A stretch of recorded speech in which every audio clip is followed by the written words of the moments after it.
सीताराम सीताराम सीताराम सीताराम। राधे श्याम राधे श्याम राधे श्याम राधे श्याम। राधे श्याम राधे श्याम राधे श्याम राधे श्याम।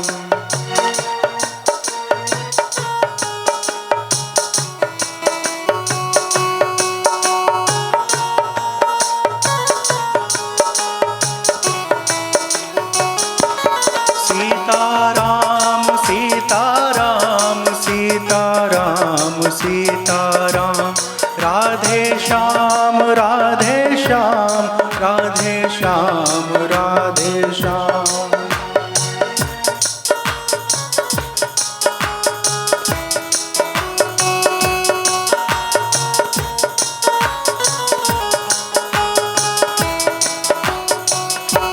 सीताराम सीताराम सीताराम सीताराम सीताराम सीताराम सीताराम सीताराम।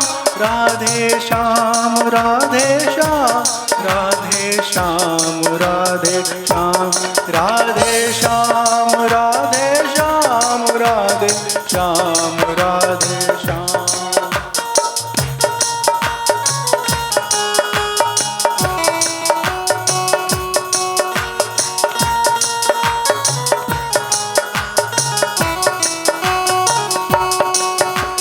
सीताराम जय सीताराम राधे श्याम जय राधे श्याम। सीताराम जय सीताराम राधे श्याम जय राधे श्याम।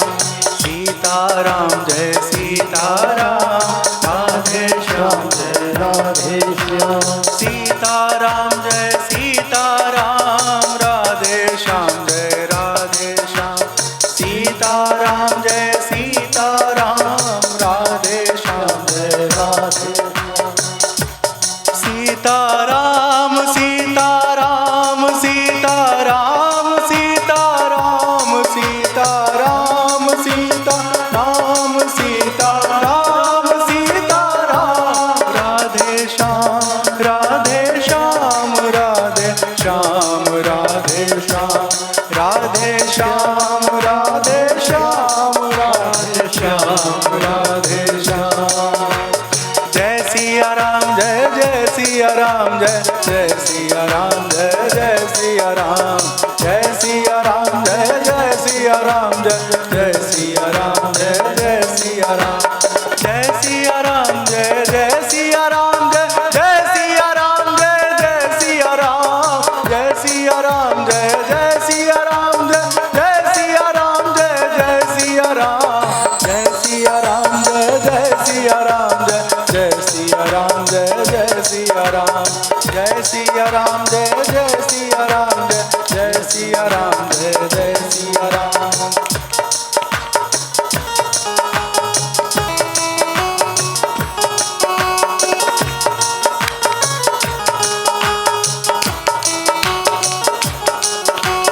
जय घनश्याम जय जय घनश्याम जय जय घनश्याम जय जय घनश्याम। जय घनश्याम जय जय घनश्याम जय जय घनश्याम जय जय घनश्याम।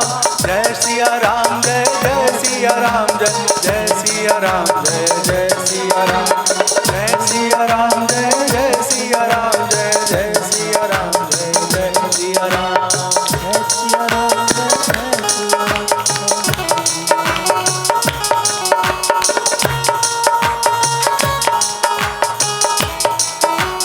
राम। जय सिया राम जय जय सिया राम जय जय सिया राम जय जय सिया राम। जय घनश्याम जय जय घनश्याम जय जय घनश्याम जय जय घनश्याम।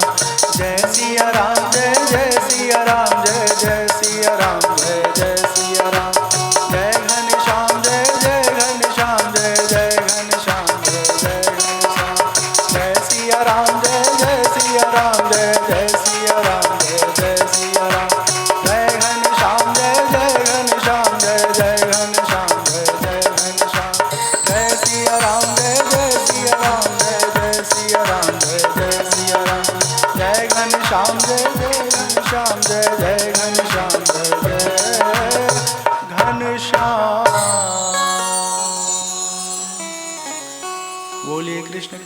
लाल की जय। सियावर रामचंद्र की जय।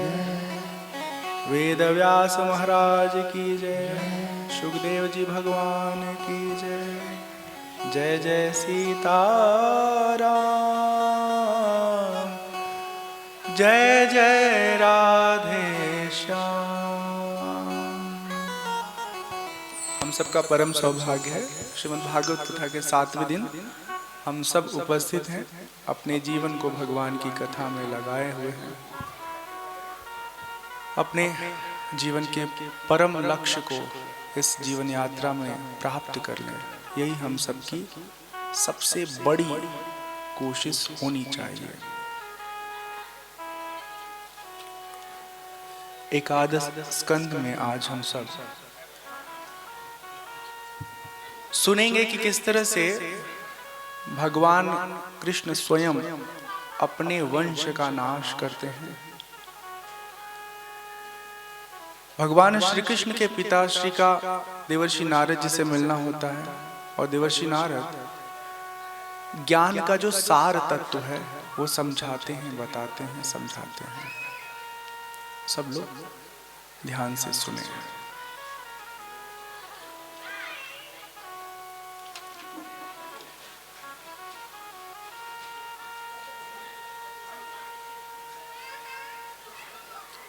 भगवान श्री कृष्ण महाराज उग्रसेन की राजधानी द्वारिकापुर में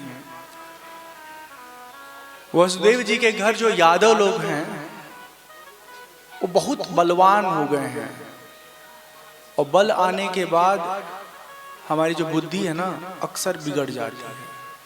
हम अनियंत्रित हो जाते हैं, हम निरंकुश हो जाते हैं। भगवान ये सारी बातें देख रहे हैं। एक दिन की बात है, यदुवंश के कुछ बच्चे आपस में खेल रहे थे और खेलते खेलते वो उस जगह चले गए जहां पर विश्वामित्र, असित, कर्ण, दुर्वासा, भृगु, अंगिरा, कश्यप, वामदेव, अत्रि, वशिष्ठ और नारद आदि बड़े बड़े लोग रहते हैं पिंडारक क्षेत्र में। तो यदुवंश के कुछ उदंड बालक वहां पहुंच गए और आपस में नाटकीय खेल खेल रहे थे। कोई स्त्री बना हुआ है, कोई पुरुष बना हुआ है, आपस में एक दूसरे के साथ खेल रहे हैं। तो जब महात्मा लोगों को देखते हैं तो ये सब जा करके महात्मा से पूछते हैं, देखिए ना महाराज, ये जो हमारी दुल्हनिया है इसको बच्चा होने वाला है, तो बता सकते हैं क्या कि इसके पेट में क्या है? तो वो तो सब अंतर्यामी लोग हैं, बोले कि इसके पेट में मूसल है। तो जब महात्मा ऋषि जन कहते हैं कि इसके पेट में मूसल है, तो कपड़ा खोलता है ना, पेट के अंदर जो भरा हुआ रहता था, सच में मूसल निकलता है, एक पत्थर का। मूसल समझते हैं ना आप लोग? हमारे वहाँ ओखल होता है और उसमें एक मूसल होता है, लंबा सा होता है लकड़ी का, उसे धान कूटते हैं। तो ये छोटा सा मूसल था। अब जब ये बात पता चलता है यदुराज उग्रसेन जी को, तो बड़ा भयभीत होते हैं। बोलते हैं कि महात्मा लोगों का श्राप जो है ना ये निष्फल नहीं होता है, कुछ न कुछ करामात करता है। तो बचने के लिए कि कहीं ऐसा ना मूसल की वजह से कोई अनिष्ट हो, उसको चूरा करा देते हैं, मतलब उसको कुछ के तोड़ के उसको महीन बना देते हैं और उन सब टुकड़ों को समुद्र में फेंकवा देते हैं। भगवान को सब मालूम था, भगवान चाहते ना तो इस भयावह आने वाले संकट से सबको बचा लेते, पर भगवान मौन है। जब समुद्र में वो टुकड़ा पहुंचा है तो मछलियां उसे निगल गई हैं। कुछ टुकड़े तरंगों के साथ समंदर के किनारे आ पड़े हैं। कुछ दिनों के बाद उन्हीं टुकड़ों में से एक होता है एरण, एक पेड़ होता है ना, उसके जो पत्ते होते हैं ना पतले पतले होते हैं, ऐसे उंगली के चौड़ाई बराबर, और दोनों तरफ बहुत धार होता है। यहाँ होता है कि नहीं होता है? हमने अपनी तरफ देखा है उत्तर प्रदेश में, अगर उसे खींच दिया है ना किसी को, ऐसे पूरा स्किन काट देगा। तो उस तरह के पत्ते वो उग जाते हैं। हमारे पास सरपत कहते हैं, कुछ इस तरह का नाम है उसका। दैव योग से वो जो मछली के अंदर गया हुआ कण था ना, मछुआरे के हाथ में आ जाता है और वो उसके पेट से निकाल लेता है, ठीक, और रख लेता है। उसको लगता है कि ये तो बहुत शार्प है, अगर इसको बाण के ऊपर चढ़ा के शिकार अगर हम साधेंगे तो शिकार बच नहीं पाएगा, शिकार हम पा लेंगे। तो इस तरह से एक भूमिका बन गई। अब यहीं इसी जगह पर आने वाले कथा के विषय में आप देखेंगे, सब बच्चा लोग यहाँ पर पुण्य कर्म करने आए हैं, लेकिन उन्हीं में से कुछ उदंड बालक जो है मदिरा पान करते हैं, और मदिरा पान करने के बाद उनका होशो हवास ना खुद के नियंत्रण में नहीं रहता है। छोटी छोटी बात पे आपस में लड़ जाते हैं, लड़ मर के ना सब एक दूसरे को समाप्त कर देते हैं। आगे की कथा में आएगी। वही यही जो सरपत है ना, इसी को उखाड़ उखाड़ के एक दूसरे को मारते हैं, सब समाप्त हो जाते हैं। ये कहानी एक तरफ चल रही है, आने वाले कहानी की भूमिका है। उधर भगवान कृष्ण के राज्य में एक दिन नारद जी आते हैं। नारद जी हमेशा जब मन होता है तो भगवान से मिलने आ जाते हैं। वसुदेव जी भगवान कृष्ण के पिताश्री नारद जी को देख के उनका आदर सम्मान करते हैं, विधि पूर्वक पूजन करते हैं, और फिर प्रणाम करके नारद जी से कहते हैं, संसार में माता पिता का आगमन पुत्रों के लिए और भगवान की ओर अग्रसर होने वाले साधु संतों का आगमन संसार के प्रपंच को मिटाने के लिए होता है। मतलब जो माता पिता होते हैं ना, वो अपने पुत्रों के पालन पोषण के लिए होते हैं, और इसी तरह जब जीवन में साधु संत हमें मिलते हैं तो वो हमारे भीतर की आसक्ति, हमारे भीतर जो अज्ञान है उसको दूर करने के लिए होते हैं। तो हे नारद जी, आपका आगमन हुआ है, हमारा बड़ा भाग्य है, आप हमारे जीवन के अज्ञान को दूर करें। आप मुझे ऐसा उपदेश दीजिए जिससे मैं इस जन्म मृत्यु के भयावह संसार से सदा सदा के लिए मुक्त हो जाऊंगा। सुखदेव जी परीक्षित जी को कथा सुनाते हुए कहते हैं कि नारद जी भगवान कृष्ण के पिता को समझाते हुए कहते हैं कि हे वसुदेव जी, भागवत कथा एक ऐसा साधन है जिसके सुनने से, जिसका पाठ करने से, जिसका स्मरण करने से हृदय के भीतर समस्त जो विकार है अपने आप समाप्त हो जाता है। ये कैसे, एक आपको कथा सुनाते हैं। जैसे आपने प्रश्न किया, इसी संबंध में जो आत्मा की मुक्ति के बारे में, भगवान की प्राप्ति के बारे में, मोक्ष के बारे में आपने पूछा साधन क्या है, तो आपको एक कथा सुनाते हैं। विदेहराज निमि ने कहा, मैं ऐसा समझता हूं कि मेरा परम सौभाग्य है कि आप हमारे इस स्थान पर आए। मनुष्य शरीर प्राप्त होना अत्यंत दुर्लभ है। कर्म से अगर किसी को लगता है कि ये देह मिला है तो ये हमारी केवल गलतफहमी है। तो भगवान की जब बहुत कृपा होती है तब जाकर के हमें ये मनुष्य शरीर प्राप्त होता है। कर्म तो हमारे इतने निकृष्ट हैं कि अगर एक हफ्ते का आप लेखा जोखा करिए ना तो आपको खुद एहसास हो जाएगा कि हम दोबारा मनुष्य बनने लायक कोई कर्म नहीं कर रहे हैं। दुर्लभो मानुषो देहो देहिनां क्षणभंगुरः तत्रापि दुर्लभं मन्ये वैकुंठ प्रियदर्शनम्। अत आत्यान्तिकं क्षेमं पृच्छामो भवतो नघाः। संसारेऽस्मिन् क्षणार्धोऽपि सत्संगः सेवधीर्निर्णाम्।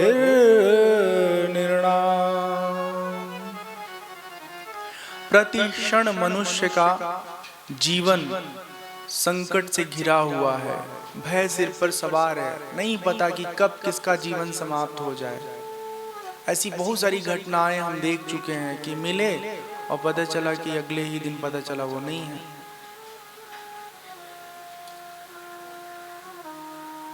अनिश्चित है ये जीवन। मनुष्य जीवन में भगवान के प्रिय भक्त जन का सत्संग दर्शन ये सबसे दुर्लभ है। आपने प्रश्न किया कि मनुष्य जीव के परम कल्याण का स्वरूप क्या है, परम कल्याण, और उसका साधन क्या है। इस संसार में आधे क्षण का सत्संग भी मिल जाए तो जीव का कल्याण हो सकता है। बस इतनी बात समझ में आ जाए उस आधे क्षण में कि सत्संग जरूरी है। योगीश्वरों, यदि हम सुनने के अधिकारी हों तो आप कृपा करके भागवत धर्म का उपदेश कीजिए, क्योंकि उनसे, भागवत धर्म जी के श्रवण से जन्म और मरण के समस्त संस्कार विकार समाप्त हो जाते हैं। एक रस भगवान श्री कृष्ण में हमारा मन लग जाता है। कृपा करके हमें वो प्रसंग सुनाइए। देवर्षि नारद जी वसुदेव जी से कहते हैं कि जब निमि महाराज इस तरह से सवाल करते हैं 9 योगीश्वरों से, तो वो योगीश्वर जन उत्तर देते हैं, और उनमें से पहले योगीश्वर, एक एक प्रश्न का एक एक योगी जन उत्तर देते हैं। तो जो पहले योगीश्वर हैं उनका नाम है कवि। वो उत्तर देते हुए कहते हैं कि भक्त जनों के हृदय में भगवान हमेशा वास करते हैं। भगवान के चरणों की नित्य निरंतर उपासना करना ही संसार में परम कल्याण है जीव का। असत पदार्थों में, असत मतलब जो अनित्य पदार्थ है, संसार में 2 पदार्थ हैं, एक नित्य है एक अनित्य है। नित्य मतलब जो कभी न बदले, हमेशा एक जैसा रहे, और अनित्य जो हर पल क्षण क्षण बदल रहा है। आप संसार के हर विषय को जब कसौटी पर कसेंगे ना कि नित्य कौन है अनित्य कौन है, तो केवल अपनी आत्मा है जो नित्य है, बाकी कुछ भी नित्य नहीं है। सब बदल रहा है, कुछ नहीं बदला है तो हमारा भीतर का स्वरूप। जब आईने के सामने आप खड़े होकर के खुद को देखते हैं, अपने भीतर झांकते हैं, तो कभी लगा क्या कि हम पुराने हो गए? कोई बहुत विचार करेगा तो उसे लगेगा कि अरे अब शरीर थोड़ी झुर्री वाली हो गई है, आंखों में थोड़ी कालिमा आ गई है, बाल थोड़े थोड़े पक गए, किसी के पूरे पक गए। लेकिन हम वैसे के वैसे नए हैं। याद रखिए, अगर ये ना पुरानापन का भाव आ जाए हमारे जिंदगी में तो जीवन जीना बहुत कठिन हो जाए, जी ही ना पाए आदमी। और ऐसे लोग आत्महत्या कर लेते हैं क्योंकि उनको लगता है कि अब क्या जीना, किसके लिए जीना। आगे एक बहुत सुंदर कबूतर कबूतरी और उनके परिवार की कथा आएगी। हाँ, इतना आसक्त हैं वो अपने परिवार में कि उनके बच्चे जब मर जाते हैं तो कबूतर जो जाल में नहीं फंसा है फिर भी जानबूझ के कूद जाता है।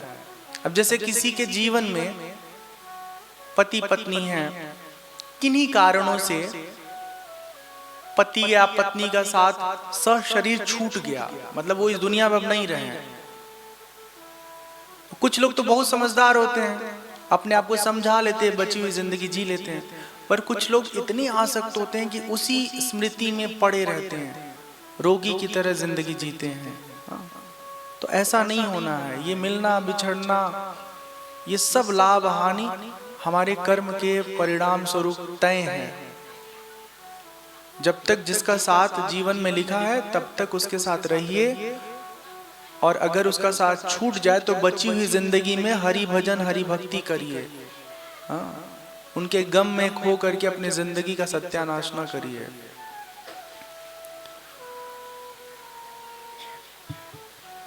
तो कवि जी महाराज यही बात बताते हैं, समझाते हैं कि जो असत्य पदार्थ है ना, उसमें अपना मन मत लगाइए।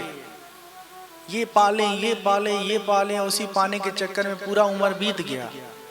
और खुद से पूछिए क्या पाए, तो जो पाए सब का सब पुराना हो गया। जैसा पाते समय हमें मिला था वो चीज, वैसा आज नहीं है। चाहे शरीर हो, चाहे जीवन साथी हो, चाहे घर हो, चाहे गहना हो, चाहे कपड़ा हो, चाहे रिश्तेदार हो।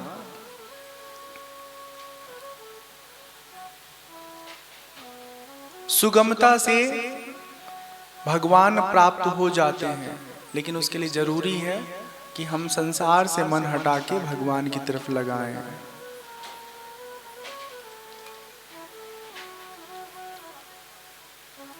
यहां पर कहा गया है, गुरु को आराध्य देव परम प्रियतम मानकर अनन्य भक्ति द्वारा उस ईश्वर का भजन करना चाहिए। अब गुरु के लिए कितना अच्छा शब्द है, आराध्य परम प्रियतम। लेकिन साथ ही साथ ये भी बताते हैं व्यासदेव महाराज भागवत कथा में कि उस परम प्रिय आराध्य को साधन बना के, मार्गदर्शक बना के किसकी भक्ति करनी है, ईश्वर की भक्ति करनी है। संसार में भगवान के जन्म की लीला की कथा जो है, जितना कोई सुनेगा उतना ही उसका हृदय शुद्ध होगा, पवित्र होगा, निर्मल होगा। प्रभु के नाम का कीर्तन करना है प्रेम पूर्वक, उससे अपने आप भगवान के लिए प्रेम प्रकट होगा। जब भक्ति के भाव में हम डूबते हैं ना, तो कभी नाचते हैं, कभी कूदते हैं, कभी रोते हैं, एकदम मस्त रहते हैं। फिर ये फिक्र नहीं करते कि दुनिया के लोग हमको क्या कहेंगे। ये दुनिया के लोग हमको क्या कहेंगे, चाहे जैसे भी रहिए, ये दुनिया के लोग छोड़ने वाले नहीं हैं। जैसी जिंदगी में ना दिमाग में गंदगी भरी रहती है, वैसे ही लोग हमको देखते हैं। हम जैसे वैसे हमको कोई देख ही नहीं सकता। हम खाली खुद को देख सकते हैं, हमें कोई और नहीं देख सकता। देखिए, आप इस बात को अच्छे से समझ लीजिए कि जैसे ही आप दूसरे के बारे में ना सर्टिफिकेशन शुरू करते हैं, फला ऐसा है, फला ऐसी है, तो आप ना सच बात यह है कि उसके बारे में नहीं बता रहे होते हैं, आप खुद के बारे में बता रहे होते हैं कि हमारा देखने का नजरिया कैसा है। हाँ। जब भगवान श्री राम रंगभूमि में पहुंचे हैं, तो जो भक्त हैं उनको भगवान दिखे, परमात्मा, और जो दुष्ट है ना उनको काल दिखे। परमात्मा तो एक ही है। हाँ। तो जैसी जिसकी मति है, जैसे जिसके संस्कार है, वैसे ही भगवान उनको दिखते हैं। तो ठीक इसी तरह से हाँ, जैसी हमारी दृष्टि है वैसी हमको सृष्टि दिखती है। देखने वाले प्रतिकूल चीजों में भी अनुकूलता का अनुभव कर लेते हैं। जैसे बहुत कष्ट हुआ, बहुत पीड़ा हुआ, एक जगह ऐसे कथा आएगा, अभी आगे सुनेंगे हम लोग। एक ब्राह्मण की कथा, बहुत अमीर था, बहुत अमीर था। फिर क्या हुआ, प्रकृति प्रतिकूल हुई, उसका सब धन संपत्ति समाप्त हो गया। अब वो पता है क्या सोच रहा था, बहुत अच्छा हुआ, जितना पैसा रुपया मेरे पास था हम पगलाए हुए थे, पैसा रुपया उड़ गया, हम गरीब हो गए, हमारी बुद्धि ठीक हो गई, भगवान में हम लग गए, सुमिरन भजन में हम अपना समय देने लगे। तो अब देखिए उसकी ऐसी मति है। नारद जी की कथा में हमने सुना, नारद जी की अम्मा का देहांत हो जाता है तो खुश हो जाते हैं, दूसरा कोई रोने लगेगा। देखिए संसार में रहने के कारण दर्द होता है, परिस्थितियों के कारण, लेकिन कौन कितना उस दर्द में उलझा रहे ये तय करता है कि उसके चित्त की अवस्था क्या है। क्या है, तीन तरह की स्थितियां होती हैं। एक कहते हैं पानी पर आपने कुछ लिखा, ठीक है, तो पानी पर लिखा तो क्या होगा, वो तुरंत मिट जाएगा। और फिर बालू पे लिखे तो कुछ देर तक रहेगा, जब हवा हवा चलेगा तब बराबर हो जाएगा। और पत्थर पे लिख दिया तो कभी नहीं मिटेगा। तो हमारा चित्त ऐसा हो ना जैसे पानी की तरह, कुछ भी आए जाए सब उड़ जाए, उसका नामो निशान न रह पाए। ऐसे अपने मन को बनाना है। और ये तभी बनेगा जब हम जो भी कार्य करेंगे उस कार्य के पीछे कुछ चाहत नहीं रखेंगे, कोई कामना नहीं रखेंगे, निष्काम भाव से काम करेंगे। राजन, इस प्रकार से जो प्रतिक्षण एक एक वृत्तियों को, ध्यान से सुनिएगा, एक एक वृत्तियों को भगवान के चरण कमलों की सेवा और उनके भजन में लगाता है, उसे भगवान की प्राप्ति होती है, परम शांति का उसको अनुभव होता है। जैसे गुस्सा आया ना, खूब गुस्सा आया, हमको कभी कभी गुस्सा आता है, ठीक है। तो जब गुस्सा आया ना, तो उस समय इस बात के लिए गुस्सा करिए कि हे भगवान, हम आपकी भक्ति कहीं इतना ज्यादा नहीं कर पा रहे जितना करना चाहिए। खाना 2 रोटी है तो हम खाते 4 रोटी, बस बढ़िया सब्जी मिल जाए चटपटी सी। लेकिन भजन अगर हमको 1000 बार भगवान का नाम बोलना है तो हम 800 में ही थक जाएंगे। इस बात पे गुस्सा करिए कि हम जो साधना करना चाहिए उस पर क्यों नहीं कर पा रहे हैं। आपको हंसी आएगी ना जब हम कभी कोई गलती करते हैं तो खुद ही खुद को थप्पड़ मार लेते हैं, सच्ची बताओ, जोर से मारते हैं कि फील हो, पेन हो, दर्द हो। दूसरा तो कोई मारने वाला है नहीं, हाँ, तो खुद को खुद से लगाओ। लेकिन थप्पड़ खुद को खिला के भी आदमी की बुद्धि कहाँ सुधरती है, फिर भी गलती करता रहता है। तो फिर असली थप्पड़ जब भगवान लगा देना तब समझ में आता है, अब सुधर जाओ। अपने जीवन की हर वृत्ति, हर प्रयास में भगवान का भजन आपको करना होगा, हमको करना होगा, तब जाके जीवन सफल होगा। जो सर्वभूतों में परमात्मा को देखता है, प्रत्येक प्राणी में परमात्मा का दर्शन करता है, वो भगवान का सबसे उत्तम भक्त है। और जो भगवान से प्रेम, मित्रता, दुखी सुखी, अज्ञानियों पर कृपा और द्वेष करने वालों की उपेक्षा करता है ना, वो द्वितीय कोटि का भक्त कहलाता है। मतलब जैसे आपने दया थोड़ी कर दी, किसी के अंदर कोई कमी है तो आपने उसको माफ कर दिया, और भगवान के भक्तों से मित्रता किया, दुखी लोगों पर सहानुभूति दिखाया, तो ऐसे लोग द्वितीय कोटि के होते हैं। सबसे उत्तम वो होते हैं जो सृष्टि के हर कण में, प्रत्येक प्राणी में परमात्मा का दर्शन करें। और तीसरे प्रकार के जो भक्त होते हैं वो भगवान के विग्रह मूर्ति में भगवान को मानते तो हैं, लेकिन उससे अन्य भगवान को नहीं देख पाते, नहीं अनुभव कर पाते। जिसके मन में विषय भोगों की इच्छा, कर्म प्रवृत्ति, मतलब काम करने की इच्छा उदय न हो, वो भगवान का भक्त साक्षात भगवान का आत्मा बन चुका है, उसके हृदय में भगवान निवास करते हैं। जो धन संपत्ति अथवा शरीर आदि में यह अपना है, यह पराया है, ऐसा भाव नहीं रखता, समभाव रखता, उसमें परमात्मा का वास होता है, परमात्मा का उत्तम भक्त है। भगवान के ऐसे चरण कमलों में जो भगवान का स्वरूप है, पल भर के लिए उसका मन नहीं हटता, ऐसा भगवान का जो भक्त होता है सबसे उत्तम होता है। तो ये पहले जो कवि योगी हैं उन्होंने समझाया है, बताया है। फिर निमि महाराज जो हैं वो सवाल करते हैं कि अब मैं उस माया का स्वरूप जानना चाहता हूँ, जो भगवान की शक्ति है, कृपया करके आप हमें बताइए, समझाइए। तीसरे योगीश्वर कहते हैं कि भगवान की माया अनिर्वचनीय है, उनका वर्णन नहीं किया जा सकता। देहाभिमानी जीव अंतर्यामी द्वारा प्रकाशित जो हमारा अंतर आत्मा है ना, इन्हीं से हमको पता चल रहा है कि हमको कुछ सुनाई दे रहा है, हमको कुछ दिखाई दे रहा है। पंच महाभूतों द्वारा निर्मित जो शरीर है वो सब माया का हिस्सा है। माया उसे कहते हैं जो दिखाई तो दे रहा है पर वो सत्य नहीं है। और सत्य का मतलब क्या? जो हमेशा एक जैसा रहे, कभी न बदले, वो सत्य है। पर शरीर एक जैसा हमेशा तो रहता नहीं है। संसार की कोई चीज एक जैसी नहीं रहती है, और संसार की जो जो चीजें बदल रही हैं वो सब माया के अंतर्गत आता है।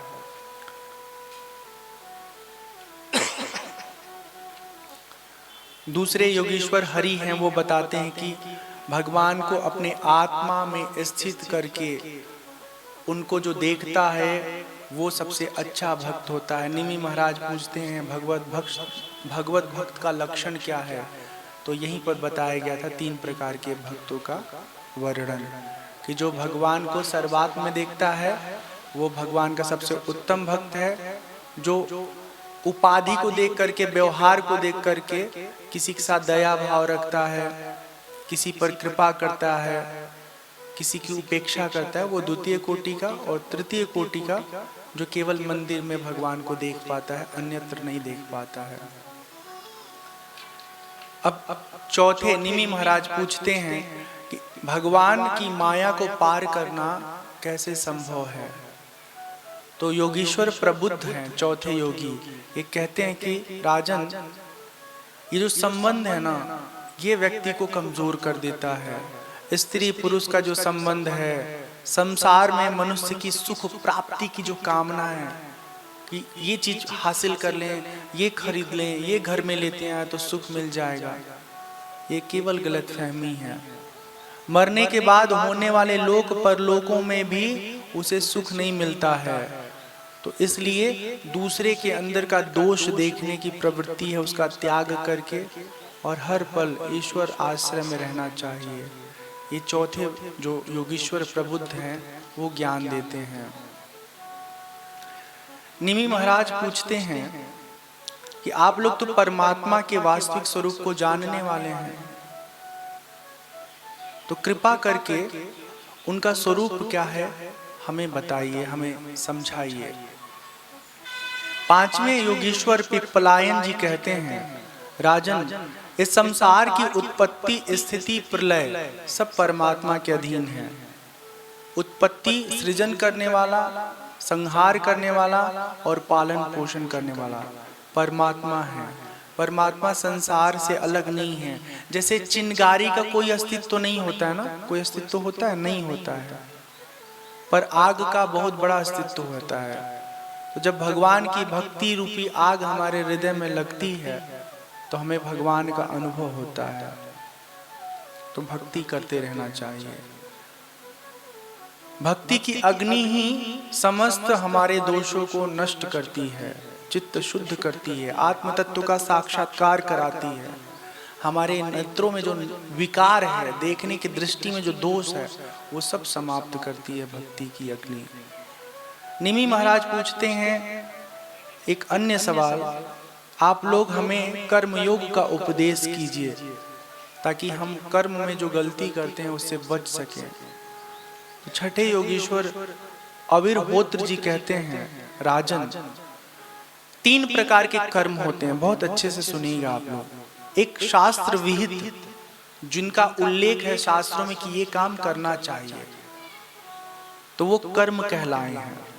जिन कर्मों को करने से मना किया गया है उसको अकर्म कहा गया है।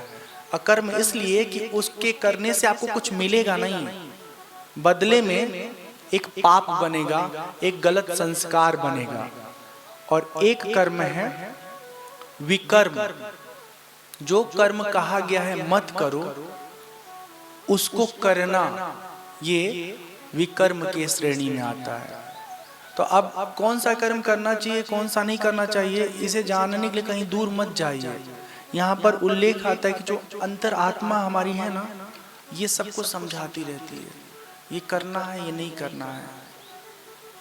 वेदों में बताया गया है कि यज्ञ करोगे तो स्वर्ग की प्राप्ति होगी। तो बिना कोई सोच समझे, बिना उस पर प्रश्न चिन्ह किए उस कार्य को करना चाहिए। सुबह जगना चाहिए, ठीक है ना। अब हम नहीं जग पाए सुबह, आज प्रभात फेरी में जाना था, हम जगे थे। ये लोग कम से कम 5 मिनट ढोलक बजाए हैं जगाने के लिए। हमारी नींद पूरी नहीं हुई थी, ठीक है। एडिटिंग वगैरह करके हम देर से सोए थे, तो गुस्सा भी आ रहा था, फिर भी हम पैर में थोड़ा मोच भी आया था, फिर भी ढोलक 5 मिनट आलू बजाए, हम सब समझते हैं। तो हम कब नहीं जाएंगे बाहर। बजाने वाली आप ही थी, हमको मालूम है।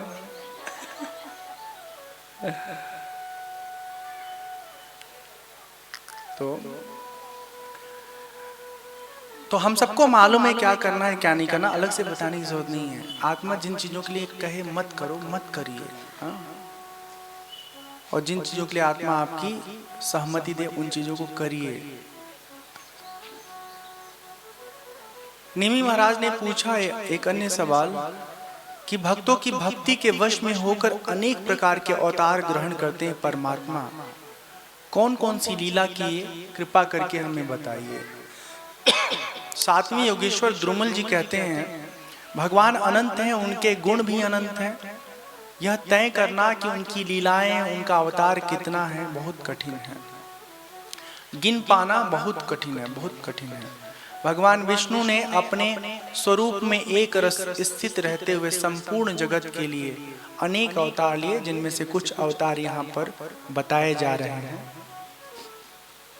दत्तात्रेय जी का अवतार, सनक सनंदन सनातन सनत कुमार का अवतार, ऋषभ देव के रूप में अवतार लिए, हयग्रीव के रूप में अवतार लिए, मधुकैटभ के रूप में अवतार लेकर असुरों का संहार किए, प्रलय के समय मत्स्य अवतार लेकर के सृष्टि का सृजन किए, सृष्टि का संरक्षण किए, मानव जाति का रक्षा किए।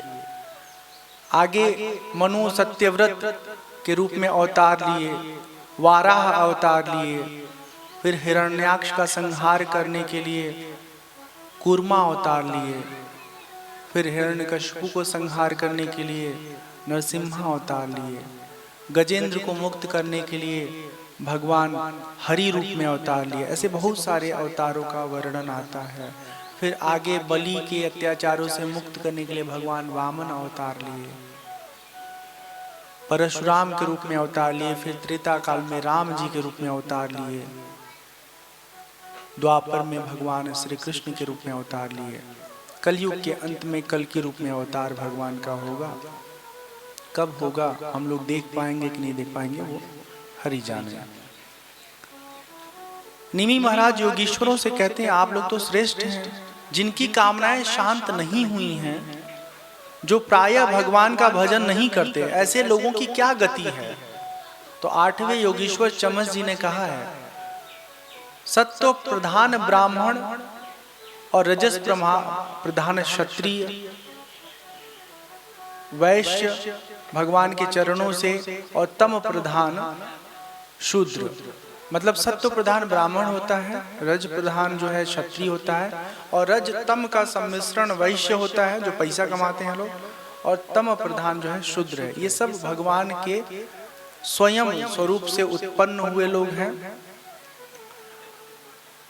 इन वर्णों और आश्रमों में रहने वाला मनुष्य अपने कर्म को करते हुए भगवान का सुमिरन हमेशा करते रहे, तभी उसका कल्याण है। कामनाओं की सीमा नहीं है, उनका जो स्वरूप है हमेशा बढ़ता रहता है, बढ़ता रहता है। धन के बारे में आप लोग समझ लीजिए, चाहे पंडित हो, चाहे क्षत्रिय हो, चाहे वैश्य हो, चाहे शूद्र हो, ठीक है, सबको धन चाहिए। इतना धन चाहिए कि पेट फट जाए, आदमी का चले तो ठूस ठूस के पेट में भर ले, क्योंकि छापा जब पड़ता है तो फिर तो सब लेकिन आजकल मशीन आ गया है, पेट में अगर सोना डालते हो, नोट डालते हो, सब निकाल लेते हैं, सब ईडी वाले। हाँ, अभी एक IAS छापे में पकड़ी गई, हाँ, वो झारखंड उरखंड में कहीं, बाप रे इतना पैसा, इतना पैसा, इतना पैसा। अरे इससे अच्छा गरीबों को दान कर देती, इज्जत भी बच जाती, नौकरी भी नहीं जाती और पुण्य भी मिलता। तो अच्छे से समझिए कि धन अगर आपके जीवन में है ना, तो उस धन से अच्छा अच्छा कर्म करिए, धर्म करिए, हाँ, सही जगह उसका दान करिए, तो उस धन से आपका परलोक बनेगा। और आप करोड़ों रुपए ला करके अपने पुत्र पुत्री और नाती पोतों के लिए रख दोगे ना, तो उससे आपका कल्याण नहीं होगा, आपका परलोक नहीं सुंदर होगा। आप बच्चों के लिए बस इतने करिए कि उनको अच्छी शिक्षा दीजिए, महंगी से महंगी घर बेच के, खेत बेच के, गहना गुड़िया बेच के बच्चों को खाली पढ़ाइए आप लोग। हाँ, अगर उनके अंदर दम होगा, योग्यता होगी, तो वो अपनी दुनिया बना लेंगे। ये गलतफहमी में मत रहिए कि उनके लिए हम 10 लाख रुपया 50 लाख रुपया रख देंगे तो बाबू हमारे सुखी रहेंगे। बाबू का अगर सुखी रहने का प्रवृत्ति है तो वो अपना व्यवस्था कर लेंगे, और नहीं अगर उस तरह की प्रवृत्ति है तो कुछ भी आप रखिए, सब वो लूट पाट के ऐसे बहा देंगे। तो आपके पास जो धन है उस धन का सेवा परोपकार, हम ही नहीं करें कि दान करिए, ठीक है ना, लेकिन किसी गरीब व्यक्ति की मदद अगर कर सकते हैं तो जरूर करिए। हाँ, बहुत जरूरी है किसी कमजोर व्यक्ति को उठाना, उसको साहस देना, मजबूती देना। निमि महाराज मनुष्य किन किन विधियों से उपासना करे, ऐसा सवाल करते हैं। तो नवे योगेश्वर करभाजन जी उत्तर देते हैं कि 4 युग हुए, आप सबको मालूम है, सतयुग, त्रेता, द्वापर, कलयुग। इन युगों में भगवान अनेक नाम रंग आकृतियों में हुए और उनकी अलग अलग तरह से पूजा की प्रक्रिया थी। त्रेता युग में भगवान श्री राम का विग्रह रंग लाल होता था, 4 भुजाएं होती थी। त्रेता में अधिकांश लोग भगवान विष्णु का यज्ञ करते थे। द्वापर में भगवान श्री कृष्ण का जो विग्रह है वो सांवला रंग का था। तो शंख चक्र गदा लिए भगवान अवतार लिए और कौस्तुभ मणि से ये सुसज्जित थे। परम पुरुष भगवान वैदिक और तांत्रिक विधि से इनकी आराधना की जाती थी। नारायणाय ऋषये पुरुषाय महात्मने विश्वेश्वराय विश्वाय सर्वभूतात्मने नमः। नमस्ते वासुदेवाय नमः संकर्षणाय च प्रद्युम्नाय निरुद्धाय तुभ्यं भगवते नमः। ज्ञान स्वरूप भगवान वासुदेव, क्रिया शक्ति स्वरूप संकर्षण, हम आपको बार बार नमस्कार करते हैं। भगवान प्रद्युम्न अनिरुद्ध के रूप में हम आपको नमस्कार करते हैं। विश्वेश्वर विश्व रूप सर्वात्मा भूत भगवान को हम प्रणाम करते हैं। कलयुग में भगवान श्री विग्रह जो है कृष्ण काले रंग का होगा, नीलमणि में उज्जवल कांति धारा निकलती रहेगी। तो अभी कलयुग वाला तो अवतार हुआ नहीं है। असत्युग में जो है सत्य ही सबसे बड़ा पूजा, सबसे बड़ा साधन, सबसे बड़ा आराधन रहा है। नारद जी वसुदेव जी को निमि महाराज की ये कथा सुनाते हैं और कहते हैं विदेह राज निमि ने उन 9 योगीश्वरों से जो ज्ञान प्राप्त किया वो सब बातें हमने आपको सुनाया। यदि श्रद्धा के साथ इनका आचरण करिएगा तो अंत में आसक्ति छूट करके सदा सदा के लिए भगवान को प्राप्त कर लेंगे। और सुनिए एक और बात, ये जो आपका पुत्र कृष्ण है ना, इसको खाली पुत्र मत मानिए, ये परमपिता परमेश्वर हैं। श्री कृष्ण को पुत्र मत समझिए, वे सर्वात्म सर्वेश्वर कारणातीत अविनाशी हैं। उनका भजन करिए, आपके जीवन का समस्त ज्ञान दूर हो जाएगा। श्री सुखदेव जी कहते हैं परीक्षित, जब देवर्षि नारद जी वसुदेव जी को उपदेश करके चले गए तब अपने पुत्र सनकादियों को देवता और प्रजापतियों के साथ ब्रह्मा जी, भूतगणों के साथ महादेव आदि सबके सब द्वारिकापुरी में भगवान के दर्शन के लिए पहुंचे।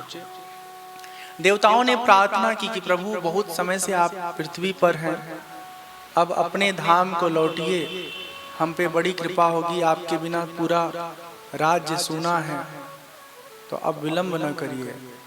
सुखदेव जी कहते हैं भगवान शंकर के साथ ब्रह्मा जी भगवान की स्तुति करते हैं और कहते हैं प्रभु आप सत्यपरायण साधु पुरुषों के कल्याणार्थ धर्म की स्थापना कर चुके हैं, अब पृथ्वी पर और समय न बिताएं, हमारे लोक में आप पुनः आएं। यदि आप उचित समझें तो अपने परम धाम पधारिए, अपने सेवकों हम लोकपाल लोगों पर कृपा करिए। भगवान कृष्ण कहते हैं सब काम तो कर दिए हैं पर एक काम बाकी है। वो क्या काम है? अपने कुल का सर्वनाश। भगवान ही कर सकते हैं। प्रेम भी करते हैं और अगर कोई गलती करे तो उसको सजा भी देना जानते हैं। तो वो काम करके हम अपने लोक आ जाएंगे। सुखदेव जी कहते हैं, परीक्षित जब अखिल लोकाधिपति भगवान कृष्ण इस प्रकार से बोले तो ब्रह्मा आदि सब लोग उनको प्रणाम करके अपने अपने धाम चले गए। उनके जाते ही भगवान द्वारिकापुरी में देख रहे हैं, सब लोग देख रहे हैं, बड़े बड़े अपशकुन हो रहे हैं। उन अपशकुनों को देख करके भगवान कृष्ण के पास सब लोग आए कि भगवान इसे कैसे बचा जाए, ये अपशकुन जो हो रहा है ये बहुत दुर्दिन देने का संकेत दिखा रहा है, दुर्दिन लाने का संकेत दिखा रहा है। भगवान कृष्ण ने उनसे कहा कि गुरुजनों, आजकल द्वारका में जिधर देखो उधर अपशकुन हो रहा है, तो एक काम करते हैं, हम सब लोग प्रभास क्षेत्र की तरफ निकल चलते हैं, वहाँ पहुँच करके भगवान का भजन करेंगे, उपासना करेंगे और हमारे जो पाप होंगे उससे हम मुक्त हो जाएंगे। प्रभास क्षेत्र किसे कहते हैं, याद रखिए, कथा के आरंभ में हम बताए थे कि ऋषि मुनि जहाँ थे समुद्र के किनारे, वहीं वो बच्चे खेलते हुए चले गए थे और मूसल जो उनके पेट से निकला था उसके चूरे को उसमें डाल दिया था समंदर में, और लहरों के साथ वो बाहर आ गया किनारे, और फिर उसमें वो एरंड का पौधा उगाया था। सुखदेव जी कहते हैं, कुलनंदन जब भगवान श्री कृष्ण इस प्रकार की आज्ञा दिए तो एक मत होकर के सब के सब यदुवंशी प्रभास क्षेत्र की ओर प्रस्थान कर गए। इधर उद्धव जी को सब कुछ मालूम चल गया। उद्धव जी भगवान कृष्ण के बहुत प्रिय मित्र हैं, बहुत प्रेम करते हैं, इतना प्रेम करते हैं कि भगवान कृष्ण जैसे दिखते हैं वैसे ही अपने आप को उद्धव जी बना के रखते हैं। उद्धव जी भगवान कृष्ण के पास आते हैं और उन्हें कहते हैं कि हमें मालूम है, अब आप अपने लीला संवरण की तैयारी कर रहे हैं ना, आप हमें भी अपने साथ ले चलिए, हम इस धराधाम पर क्या करेंगे आपके बिना। भगवान उनको समझाते हैं कि आप हमारे प्रियतम हैं, आप ऐसे न कहिए। उद्धव जी कहते हैं, क्या करें हम, आप ही हमारी आत्मा है, आपके बिना हम कैसे रह सकते हैं, हम आपको नहीं छोड़ सकते। सुखदेव जी कहते हैं, उद्धव जी ने जब भगवान कृष्ण से इस प्रकार की प्रार्थना की कि प्रभु आप हमें ले चलिए, तब भगवान कृष्ण ने कहा कि देखो अब यह यदुवंश शाप से भस्म हो चुका है। आज के 7वें दिन समुद्र में द्वारका डूब जाएगी, मैं मर्त्यलोक को त्याग दूंगा और स्वयं साक्षात जो भागवत जी है ना उसमें प्रविष्ट हो जाऊंगा, उसी में निवास करूंगा। तो भागवत जी का कथा सुनिए, पढ़िए, इसका प्रचार प्रसार करिए, भक्ति में अपना जीवन लगा के लोगों की सेवा करिए। इस तरह से समझाते हैं उद्धव जी को। उद्धव जी कहते हैं कि प्रभु हमारे भीतर ये मोह माया जो है ना समाप्त नहीं हो रहा है, हमें तत्व का उपदेश दीजिए जिससे हमारे जीवन की समस्त अज्ञान राशि समाप्त हो। भगवान कहते हैं, उद्धव संसार में जो मनुष्य यह जगत है इसमें क्या हो रहा है, क्यों हो रहा है, इस तरह का बार बार विचार करता है, हर घटना पर जो विचार करता है, विवेक करता है, वो संसार के इस चक्र में फंसता नहीं है, निकल जाता है। हम लोग कुछ भी करते हैं ना, ध्यान नहीं देते हैं। हर घटना का जब हमारे ऊपर असर जो हो रहा है उस पर विचार करेंगे तो जो असर खराब डाल रहा है ना, उस तरह की गलती, उस तरह का व्यवहार दोबारा नहीं करेंगे। यही इसका मतलब होता है। भगवान कहते हैं, मैंने 1 पैर वाले, 2 पैर वाले, 3 पैर वाले, 4 पैर वाले और 4 से अधिक पैर वाले और बिना पैर वालों को अनेक प्रकार को सृजित किया है, पर इनमें से सबसे प्रिय मुझे कोई है तो मनुष्य योनि में रहने वाले मुझे अत्यंत प्रिय हैं। यहाँ पर बहुत सुंदर बात करते हैं भगवान श्री कृष्ण। कहते हैं कि ईश्वर का साक्षात्कार अनुभव करना बहुत कठिन नहीं है, बहुत आसान है। बस उसके लिए व्यक्ति को ठीक तरीके से सत्संग, ध्यान, भजन करना चाहिए। इस विषय में महात्मा लोग एक प्राचीन कथा सुनाते हैं, अवधूत दत्तात्रेय जी की कथा। एक राजा यदु हैं, उनके दरवाजे पर दत्तात्रेय जी पहुंचते हैं। तो यदु महाराज दत्तात्रेय जी से सवाल करते हैं कि ब्राह्मण, आप कर्म तो करते नहीं, फिर भी आपको सब कुछ मालूम है, सारा ज्ञान है, जिसका आश्रय लेकर आप परम विद्वान हो गए हैं। आप संसार में हमेशा विचरते रहते हैं।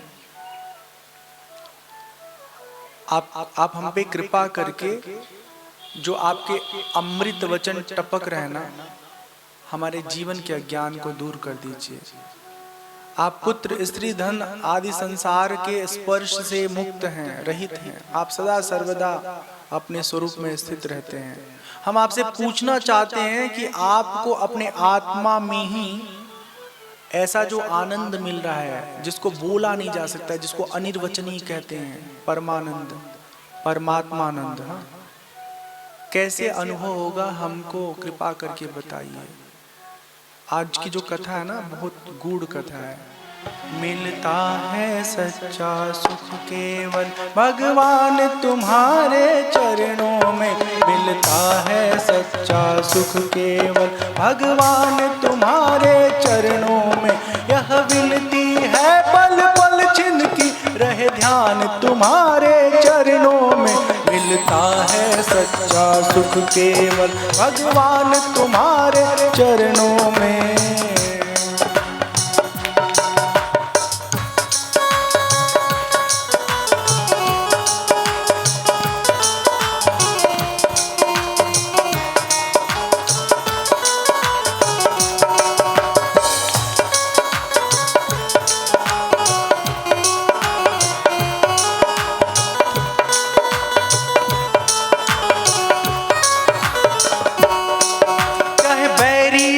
संसार बने, चाहे जीवन मुझ पर भार बने,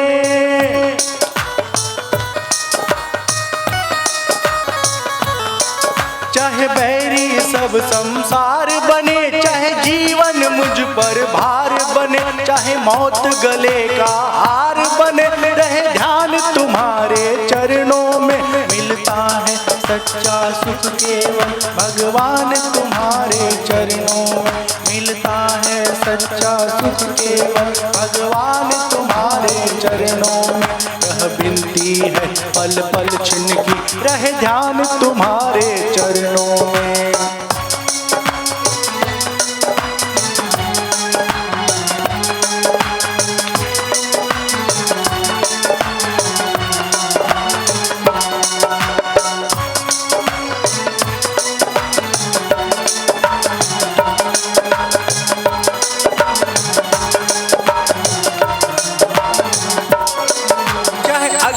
मुझको जलना हो, चाहे कांटों पे मुझे चलना हो,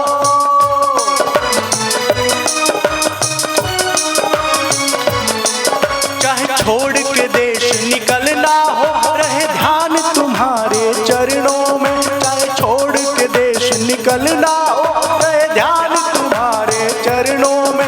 मिलता है सच्चा सुख केवल भगवान तुम्हारे चरणों में। विनती है पल पल छिन की, रहे ध्यान तुम्हारे चरणों में।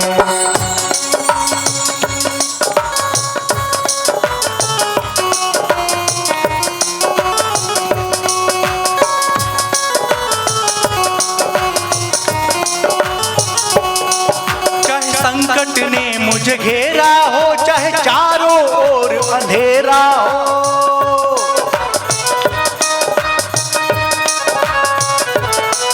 चाहे संकट ने मुझे घेरा हो, चाहे चारों ओर अंधेरा हो, और मन नहीं डगमग मेरा हो, रहे ध्यान तुम्हारे चरणों में। मिलता है सच्चा सुख केवल भगवान तुम्हारे चरणों में। यह विनती है पल पल छिन की, रहे ध्यान तुम्हारे चरणों में।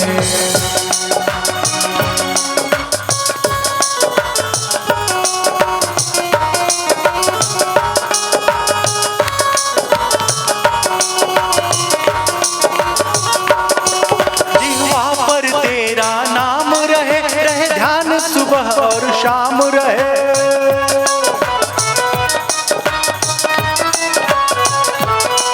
जिह्वा पर तेरा नाम रहे, तेरा ध्यान सुबह और शाम रहे, तेरी याद तो आठों आम रहे। जिह्वा पर तेरा नाम रहे, तेरा ध्यान सुबह और शाम रहे, तेरी याद तो आठों याम रहे ध्यान तुम्हारे चरणों में। मिलता है सच्चा सुख केवल भगवान तुम्हारी चरणों में।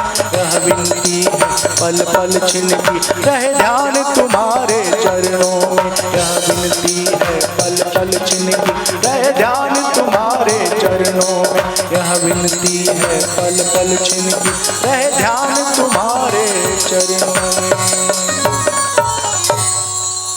मिलता है सच्चा सुख केवल भगवान तुम्हारे चरणों में।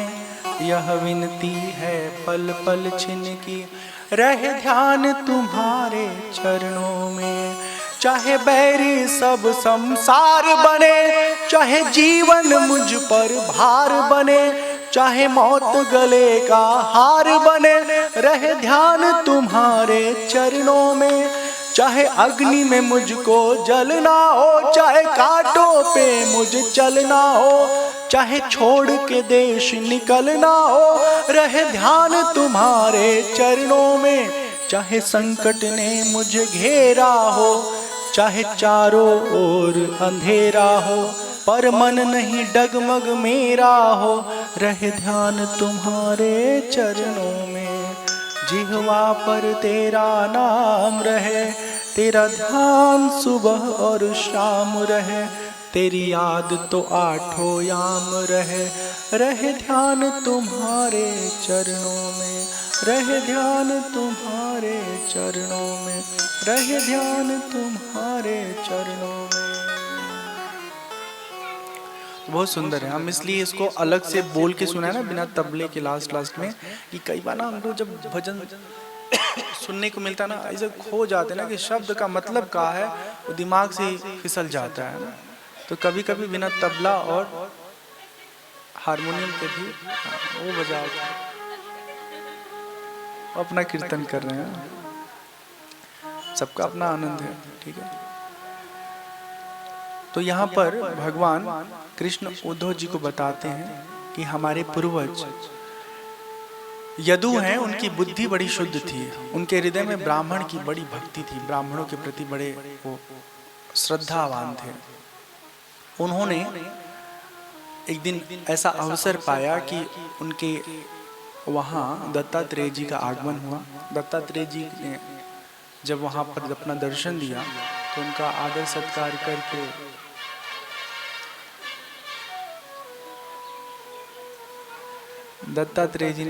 दत्तात्रेय जी का आदर सत्कार करके ये देखिए ही हंसिए मत, जब अपने सैया लोगों के साथ, अपने बेटा लोगों के साथ कार में रहिए और मोटरसाइकिल में रहिए तो पे पे आप लोग ऐसे बजाइएगा मत अनावश्यक।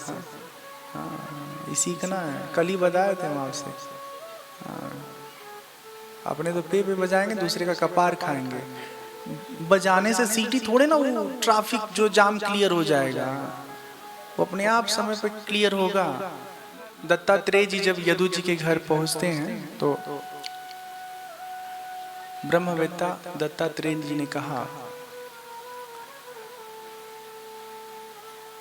उन्होंने पूछा पहले विनम्र भाव से, यदु जी ने सवाल किया जीवन के उद्धार के बारे में। दत्तात्रेय जी कहते हैं कि मैंने अपनी बुद्धि से बहुत सारे गुरुओं का आश्रय लिया है, बहुत सारे गुरुओं को। जीवन में ना हम सब कहीं ना कहीं किसी न किसी से कुछ न कुछ सीखते हैं, ठीक है। अगर सीखने की प्रवृत्ति हो तो, और अगर सीखने की प्रवृत्ति नहीं है तो सीख करके सब भुला देते हैं। बहुत सुंदर कथा है। कहते हैं दत्तात्रेय जी कि हमारे गुरुओं के बारे में जानोगे, कौन कौन हमारे गुरु हैं? बोलते हैं हाँ बताइए ना। तो कहते हैं हमारे गुरु हैं पृथ्वी जी, वायु, आकाश, जल, अग्नि, चंद्रमा, सूर्य, कबूतर, अजगर, समुद्र, पतंग, भौरा, मधुमक्खी, हाथी, शहद निकालने वाला, हरिण, मछली, पिंगला, वैश्या, कुरर, पक्षी, बालक, कुंवारी कन्या, बाढ़ बनाने वाला, सर्प, मकड़ी और भृंगी कीट, इन सब 24 गुरुओं से मैंने अपने जीवन में ऐसा सीखा कि उनके सिखाए हुए, उनसे पाए हुए ज्ञान से मैं अनासक्त रहता हूँ।